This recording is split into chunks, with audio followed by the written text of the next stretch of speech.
भक्तजनों, माताओं, बहनों, सादर जय श्री कृष्ण। हमारे YouTube चैनल में आप सभी का बहुत बहुत स्वागत है।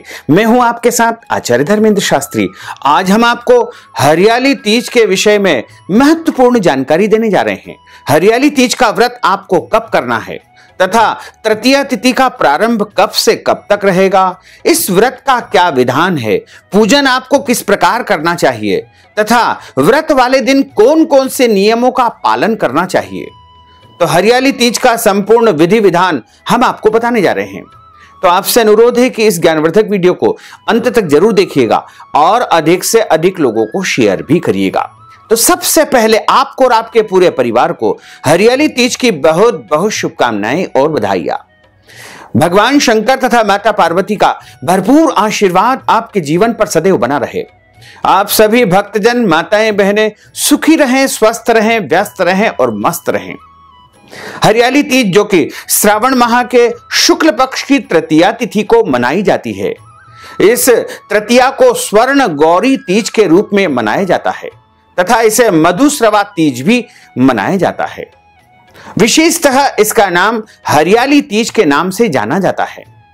और श्रावण माह के शुक्ल पक्ष में जब वर्षा ऋतु होती है और चारों तरफ हरियाली ही हरियाली विराजित रहती है, ऐसे शुभ समय में हरियाली तीज का महापर्व मनाया जाता है। इस बार हरियाली तीज का महापर्व 11 अगस्त 2021 बुधवार के दिन है।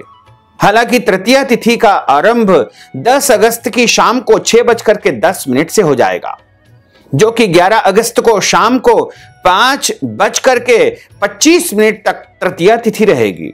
तो सूर्योदय व्यापिनी, मध्याह्न व्यापिनी हरियाली तीज का महापर्व 11 अगस्त 2021 बुधवार के दिन ही रहेगा।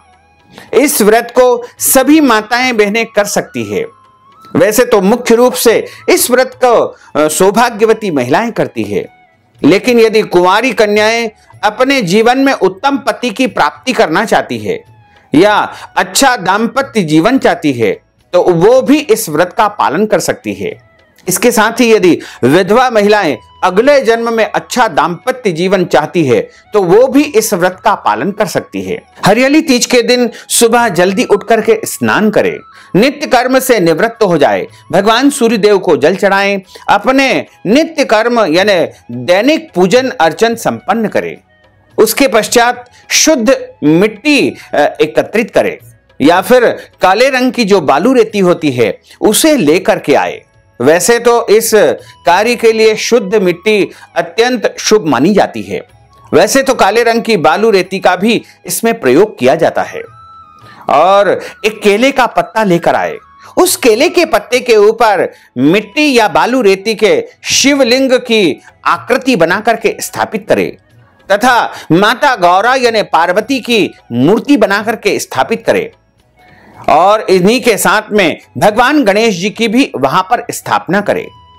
इन तीनों स्वरूपों को मिट्टी अथवा बालू रेती से बनाना चाहिए और केले के पत्ते पर इनको विराजित किया जाता है।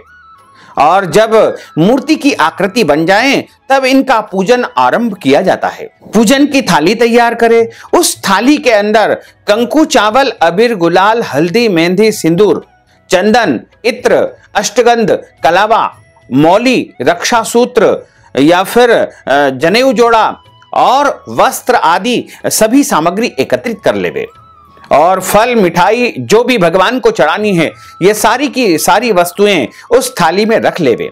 इसके साथ ही माता पार्वती के लिए सौभाग्य की वस्तुएं भी आपको रख लेना चाहिए। भोला बाबा के लिए भस्म और भांग भी आपको रखना चाहिए। और इस दिन निराहार या निर्जला व्रत भी किया जाता है और एक समय भोजन करके, एक समय फलाहार करके भी व्रत किया जाता है। जैसा आपका शरीर साथ दे उसी प्रकार आपको व्रत का पालन करना चाहिए। और प्रातःकालीन वेला में एक चौकी अथवा पटे के ऊपर केले का पत्ता रख करके मिट्टी या बालू रेती के शिवलिंग या शिव जी की आकृति, माता गौरी जी की आकृति, भगवान गणेश जी की आकृति स्थापित करके उनका पूजन आपको आरंभ करना चाहिए। 4 बार समस्त देवी देवताओं को जल चढ़ाएं, उसके बाद उनको पंचामृत से स्नान कराएं, शुद्ध जल से स्नान कराएं। उसके पश्चात उनको कलावा यानी मौली अथवा रक्षा सूत्र चढ़ाएं। उसके बाद उनको चंदन का तिलक लगाएं, अक्षत चढ़ाएं, पुष्प चढ़ाएं, बिल्व पत्र चढ़ाएं, शमी पत्र चढ़ाएं, पुष्प चढ़ाएं। माता पार्वती के निमित्त सौभाग्य की वस्तुएं जैसे हल्दी, मेहंदी और सिंदूर भी चढ़ाएं, बिंदिया भी चढ़ाएं।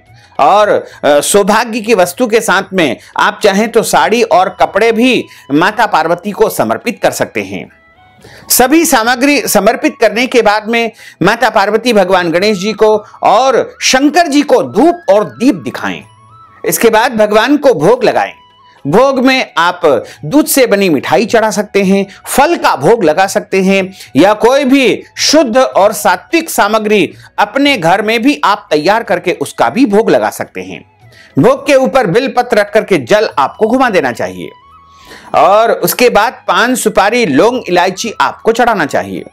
इसी के साथ में ऋतुफल, नारियल के ऊपर दक्षिणा रख करके आपको चढ़ाना चाहिए तथा हरियाली तीज की कथा का श्रवण ब्राह्मण के मुख से ही करना चाहिए, क्योंकि ब्रह्म वाक्य जनार्दन, ब्राह्मण के मुख से जब आप कथा का श्रवण करेंगे तो आपको भगवान विष्णु के मुख से कथा श्रवण करने का पूरा पूरा पुण्य फल प्राप्त हो पाएगा। कथा श्रवण करने के बाद में ब्राह्मण को अपनी श्रद्धा और भक्ति के अनुसार कुछ न कुछ दान, दक्षिणा, वस्त्रदान इत्यादि अवश्य करना चाहिए। और हरियाली तीज के दिन माताओं बहनों को हरे रंग के कपड़े धारण करना चाहिए, हरे रंग की साड़ी पहनना चाहिए, हरे रंग का ब्लाउज, हरे रंग की पेटीकोट भी धारण करना चाहिए। हरे रंग की चूड़ियां भी इस दिन पहनी जाती है। इसके अलावा हरे रंग की बिंदिया भी मस्तक पर धारण की जाती है। समस्त हरी वस्तुओं से श्रृंगार किया जाता है।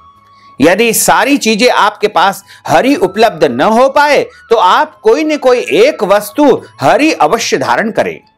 और सौभाग्यवती माताओं बहनों को सभी प्रकार के श्रृंगारों को धारण करते हुए, यानी अच्छी प्रकार से सज धज कर ही भोलेनाथ तथा माता पार्वती का पूजन अर्चन करना चाहिए।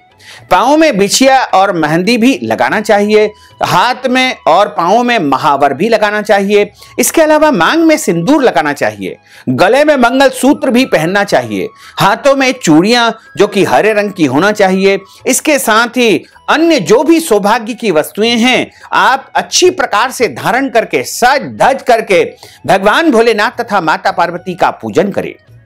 पूजन कार्य संपन्न होने के पश्चात आप चाहें तो फलाहार ले सकते हैं और आप यदि चाहें तो निर्जला व्रत भी रख सकते हैं।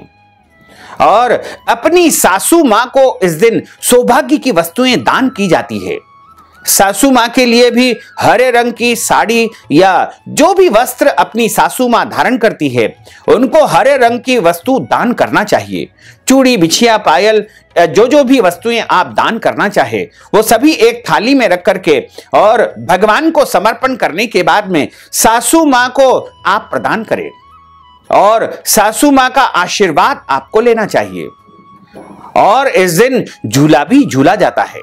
सभी महिलाएं गीत गाती है और नृत्य कार्य भी करती है तथा श्रावण का हरियाली तीज का जो महोत्सव है बड़े ही धूमधाम के साथ में मनाया जाता है। सौभाग्यवती महिलाएं एक दूसरों को सौभाग्य की वस्तुएं दान भी करती है और जो लड़कियां विवाहित जीवन चाहती है या अच्छे वर्ग की प्राप्ति चाहती है उनको भी भगवान शिव जी तथा माता पार्वती का अच्छी प्रकार से पूरी श्रद्धा और भक्ति के साथ में पूजन अर्चन करना चाहिए। और सौभाग्य की वस्तुएं सौभाग्यवती माताओं बहनों को दान भी करना चाहिए। इसी के साथ में हरियाली तीज के दिन झूठ नहीं बोलना चाहिए। पति के साथ में वाद विवाद या लड़ाई झगड़ा बिल्कुल नहीं करना चाहिए। और इस दिन अपने पति की लंबी आयु के लिए, उत्तम सौभाग्य के लिए सौभाग्यवती माताएं बहनें इस व्रत को धारण करती है। इसलिए इस दिन घर में किसी का भी दिल नहीं दुखाना चाहिए। अपने घर में जो सास ससुर होते हैं या माता पिता होते हैं या जो भी वरिष्ठ जन होते हैं, बुजुर्ग व्यक्ति होते हैं, उनकी सेवा करना चाहिए, उनका दिल नहीं दुखाना चाहिए, उनसे किसी भी प्रकार का अभद्र व्यवहार बिल्कुल भी नहीं करना चाहिए। इसी के साथ में हरियाली तीज के दिन शरीर के अंग के कोई भी बाल काटना नहीं चाहिए, नाखून भी नहीं काटना चाहिए तथा इस दिन ब्रह्मचर्य व्रत का पालन करना चाहिए। और इस दिन आप कोई भी गलत कार्य बिल्कुल न करें, किसी भी प्राणी मात्र को कष्ट न पहुंचाएं, गौ माता की सेवा करे, नंदी गण की सेवा करे, ब्राह्मण को दान पुण्य करे। इसके अलावा हरियाली तीज के दिन आपको क्रोध नहीं करना चाहिए।